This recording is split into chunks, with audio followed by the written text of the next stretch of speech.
آخر کار سوہا نے وہی غلطی کر دی جس کا ڈر تھا۔ سوہا نے پارٹی میں زاویار کو گریبان سے پکڑا، اسے جھنجھوڑا، اسے دھکے دیے اور یہ کہا کہ تم کیوں میرے پیچھے پڑے ہو، میری جان کیوں نہیں چھوڑ دیتے، میں تم سے محبت نہیں کرتی، میں تم سے نفرت کرتی ہوں۔ دوستو ڈرامہ سیریل ملکیت کی آنے والی جو ایپیسوڈ ہے اس میں 2 بڑے ٹویسٹ ہمیں دیکھنے کو ملیں گے۔ اب تک جو ہم نے ایپیسوڈز دیکھی ہیں کافی ساری، ان میں کافی ساری بورنگ ایپیسوڈز تھی اور لوگ یہ چاہ رہے تھے کہ اس ڈرامے کا جلدی سے اینڈ ہو جائے، کیونکہ سوہا کا فضول قسم کا ایٹیٹیوڈ ہمیں دیکھنے کو مل رہا تھا اور پوری کی پوری ایپیسوڈ ہمیں بورنگ فیل ہوتی تھی، کیونکہ وہاں پہ ایک ہی بات ہوتی تھی، سوہا کا رونا دھونا اور زاویار کا اس کو بار بار بنانا۔ لیکن دوستو آنے والی جو ایپیسوڈ ہے اس میں 2 بڑے ٹویسٹ آنے والے ہیں۔ اس میں ہم دیکھیں گے کہ جب سوہا جو ہے پارٹی میں جاتی ہے زاویار کے ساتھ، پہلے تو وہ جانے کے لیے راضی نہیں ہوتی۔ زاویار کہتا ہے کہ میرا ایک دوست ہے، اس نے پارٹی رکھی ہے تو وہاں پہ ہمیں جانا پڑے گا، دعوت ہے ہماری، کیونکہ ہماری شادی ہوئی ہے تو انہوں نے ایک دعوت رکھی ہے، ایک اچھی پارٹی رکھی ہے تو وہاں پہ ہمیں جانا چاہیے، انہوں نے ہمیں بلایا ہے۔ پہلے تو یہاں پہ جو سوہا ہے وہ راضی ہی نہیں ہوتی، وہ کہتی ہے کہ میں نے نہیں جانا۔ جب بار بار زاویار اس کو فورس کرتا ہے تو وہ اس کو کہہ دیتی ہے کہ چلو میں تمہارے ساتھ چلتی ہوں۔ اور جب وہاں پہ وہ جاتے ہیں تو وہاں پہ پارٹی کے اندر سب لوگ جو ہے اپنی بیویوں کے ساتھ ہوتے ہیں، اپنی وائفس کے ساتھ ہوتے ہیں اور وہاں پہ اس پارٹی کو انجوائے کر رہے ہوتے ہیں۔ زاویار بھی یہاں پہ جو ہے سوہا کے قریب آنے کی کوشش کرتا ہے، لیکن وہاں پہ جو سوہا نے حرکت کی سب لوگوں نے اسے کیپچر کر لیا۔ سوہا نے زاویار کو گریبان سے پکڑا، اسے اچھے طریقے سے جھنجھوڑا، دھکے دیے اور بہت ہی لاؤڈ آواز میں اس پہ چلانا شروع کر دیا۔ لوگ آس پاس جتنے بھی تھے سب پریشان ہو گئے اور ان میں سے کچھ لوگوں نے اپنے موبائل فون کے کیمراز آن کیے اور ویڈیوز بنانا سٹارٹ کر دی، جو کہ بہت ہی غلط ہوا۔ زاویار وہاں سے سوہا کو لے کر گھر آ گیا، لیکن اس کے بعد اسے سوشل میڈیا پہ جو ویڈیوز دیکھنے کو ملی اس کے بعد تو سوہا کے بھی رنگ اڑ گئے کہ یہ کیا ہو گیا، کیونکہ زاویار کوئی عام انسان تو تھا نہیں۔ زاویار ایک بڑا بزنس مین ہے، اس کے علاقے میں، اس شہر میں کافی قدر ہے، اس کو لوگ جانتے ہیں، بڑے بڑے لوگ اس کو سلام ٹھوکتے ہیں، لیکن یہاں پہ سوہا کے پیچھے وہ ذلیل ہو گیا۔ سوہا نے اس کی اتنی کھوچلی کر کے رکھ دی، یعنی کہ ایسی عزت بنا کے رکھ دی کہ اب اس کو سمجھ نہیں آ رہی کہ وہ کرے تو کرے کیا۔ جس سوہا کے لیے وہ اتنا کچھ کر رہا تھا، جس کی فیملی کے لیے اتنا کچھ اس نے کیا، اسی لڑکی نے اس کی عزت کا جنازہ نکال کے رکھ دیا اور اس نے بھری محفل میں اس کو بدنام کر کے رکھ دیا اور سوشل میڈیا پہ اس کی ویڈیوز وائرل ہو گئیں اور اب زاویار منہ چھپاتا پھر رہا ہے اور یہاں پہ سوہا اب پچھتاوے کے علاوہ کچھ نہیں کر رہی۔ اسے پچھتاوا ہو رہا ہے کہ اس نے بہت ہی غلط حرکت کی ہے۔ اگر اس کو زاویار کو کچھ کہنا تھا تو جب وہ اکیلا ہوتا تب اس کے ساتھ یہ باتیں کر سکتی تھی یا اس پہ غصہ نکال سکتی تھی، لیکن اس نے سب کے سامنے یہ حرکت کر کے بہت ہی برا کیا اور وہ سوچ رہی ہوتی کہ اب تک زاویار نے میرے ساتھ کیا برا کیا ہے۔ اسے کچھ یاد نہیں ایسا آ رہا ہوتا کہ زاویار نے اس کے ساتھ برا کیا ہو، سوائے ایک بات کے کہ اس نے اس رات گاڑی روکی اور رافع کی جان بچانے میں اس کی مدد نہیں کی۔ باقی ہر ایک بات میں اگر دیکھا جائے تو زاویار نے اس کی ہیلپ کی، زاویار نے اس کو سپورٹ کیا، زاویار نے ہر موقع پر اس کی مدد کی، لیکن یہاں پہ احسان فراموشی کی انتہا ہوگی۔ یہاں پہ سوہا نے جو ہے اس کی عزت کا جنازہ نکال دیا سب لوگوں کے سامنے، اور دوسری طرف جو سرکہ ہے وہ بھی نمک حرام نکلی، جس کو زاویار نے اتنے سارے پیسے دیے کہ تم انجوائے کرو،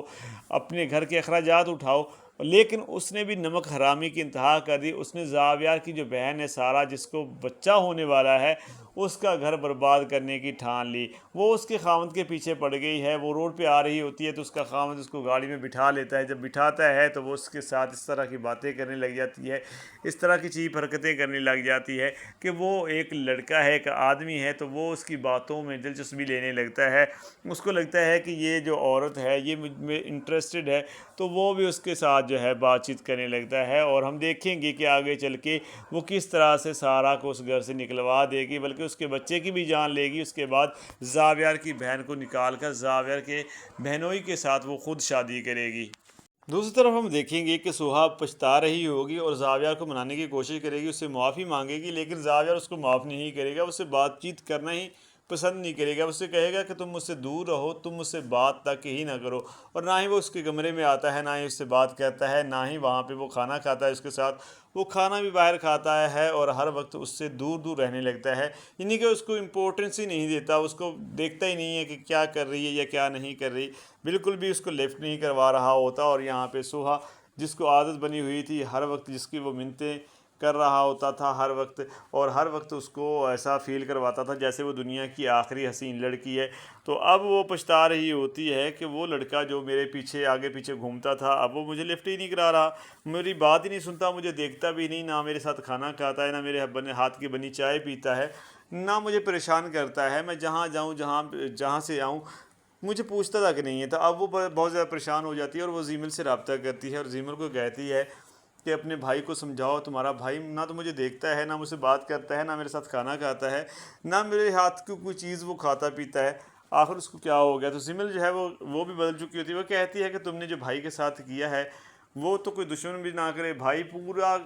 شادی کے بعد کتنا ٹائم تمہارے ساتھ نے اسپینڈ کیا، اس نے ہر دن ہر رات تمہیں سمجھانے کی کوشش کی، بتانے کی کوشش کی کہ اب ہم میاں بیوی ہیں تو پرانی باتوں کو بھول جاؤ، لیکن تم نے اسی پرانی بات کو یاد رکھا کہ رافع تھا اور رافع ہی رہے گا۔ کوئی بھی بندہ ایسا ہی بات برداشت نہیں کرتا کہ تمہارا مرا ہوا شوہر اب بھی اس کی زندگی میں دخل اندازی دے رہا ہے، پھر بھی وہ اس کو برداشت کر رہا تھا، پھر بھی اس نے تم سے کچھ نہیں کہا، تمہیں پتہ بھی ہے کہ اس رات ہوا کیا تھا، تمہیں اگر پتہ چل جائے تو تمہیں خود پہ غصہ آئے گا کہ کیا کیا تم نے۔ اس رات بھائی کا دل ٹوٹا تھا، بھائی کسی لڑکی کو پسند کرتا تھا اور اس لڑکی نے بھائی کو ریجیکٹ کیا تھا، اور بھری محفل میں تمہاری طرح اس نے اس کے ساتھ بدتمیزی کی تھی، اور وہاں پہ اسی طرح کا ماحول کریٹ ہوا تھا۔ اس کے بعد بھائی واپس آ رہا تھا گھر اور راستے میں تم اسے ملی تھی اور بھائی کو اس وقت ہوش نہیں تھا، اسی لیے بھائی نے اس وقت تمہارے ہسبینڈ کی جان نہیں بچائی تھی۔ تو مجھے تم بتاؤ کہ اگر رات کو جیسے تم نے اس کے ساتھ بدتمیزی کی تھی، اس کے بعد جیسے وہ گھر تم آ رہے تھے تم لوگ، تو کیا اس وقت اگر کوئی راستے میں تمہیں روکتا تو کیا تم کسی کی ہیلپ کرتے؟ کیا تمہاری اس وقت کوئی ایسی کنڈیشن تھی کہ تم کسی پہ رحم کھاتے یا کسی پہ ترس کرتے یا کسی کی پریشانی کو تم اپنی پریشانی سمجھ سکتے؟ کیونکہ اس وقت تو تم خود اتنی بڑی ٹینشن میں تھے، کیونکہ تم نے بھی بدتمیزی کی تھی اور بھائی نے بھی برداشت کیا تھا سب کچھ، تو یہ سارے معاملات تھے اور تم ٹینشن میں تھے، اور تم لوگوں نے راستے میں کسی کو امپورٹنس نہیں دی ہوگی، کبھی تم نے دیکھا ہی نہیں ہوگا ادھر ادھر کہ کوئی بندہ یہاں پہ مر رہا ہے یا کسی کا ایکسیڈنٹ ہو گیا یا کچھ ہو گیا ہے، تمہیں تو کسی کی پرواہ نہیں ہوگی۔ اسی طرح ہی اس دن جو ہے بھائی کے ساتھ ہوا تھا، بھائی جو تھا اس وقت بہت زیادہ ٹینشن میں تھا، تو اس وقت وہ کیسے تمہارے خاوند کی جان بچاتا، اسے نہیں پتا تھا کہ کیا ہو رہا ہے، کیونکہ اس کے اپنی زندگی میں بھوچال آیا ہوا تھا، اس وقت بھائی خود پریشان تھا۔ تو یہاں پہ اب جو سوہا ہے بہت زیادہ پچھتا رہی ہوتی ہے، اب یہاں پہ بار بار وہ منتیں کر رہی ہوتی ہے زاویار کی، اور لیکن اب زاویار جو ہے اس کو بالکل بھی گھاس نہیں ڈالتا، وہ کہتا ہے کہ تم نے اگر جانا ہے اپنی ساس کے گھر تو تم جا سکتی، تمہیں اجازت ہے۔ اور دوسری طرف جو سرکہ ہے اس نے بھی اپنا کام دکھا دیا، اس نے بھی جو زاویہ کا بہنوئی ہے اس کو بہلا پھسلا کر اس سے شادی کرنے جا رہی ہے، اور زاویہ کو جب یہ پتہ چلتا ہے تو زاویہ سوہا سے کہتا ہے کہ مجھے تو لگتا تھا صرف تم ایسی ہو، مجھے نہیں پتا تھا تمہارا سارا خاندان ہی ایسا ہے، جہاں پہ کھاتے ہو، جہاں جو بندہ تمہیں عزت دیتا ہے تم انہی کو برباد کرتے ہو، انہی کو ذلیل کرتے ہو۔ لیکن یہاں پہ جو سوہا ہے جب وہ یہ سب سنتی ہے تو سوہا شرمندگی سے جو ہے مطلب کہ وہ اپنا چہرہ نیچے کر لیتی ہے، اسے سمجھ نہیں آ رہی ہوتی کہ وہ کیا جواب دے، کیونکہ ایک طرف اس نے زاویہ کو بھری محفل میں ذلیل کیا ہوتا ہے، دوسری طرف جو زرکہ ہے وہ اس کے بہنوئی کے ساتھ شادی کر رہی ہے اور زاویہ کی بہن کو طلاق دلوا رہی ہے۔ تو یہاں پہ اب سوہا جو ہے وہ بہت زیادہ پریشان ہوتی ہے۔ اب سوہا کے پاس ایک ہی حل ہے کہ وہ اپنی ساس کے پاس جائے، اس سے بات چیت کرے اور زرکہ کو جو ہے پیچھے ہٹائے، تاکہ وہ اس کے زاویہ کے بہنوئی سے شادی نہ کرے۔ اس کے بعد جو سوہا ہے وہ جیسے تیسے منتیں کر کے زاویہ کو منانے کی کوشش کرے گی، تو دیکھتے ہیں کیا ہوتا ہے۔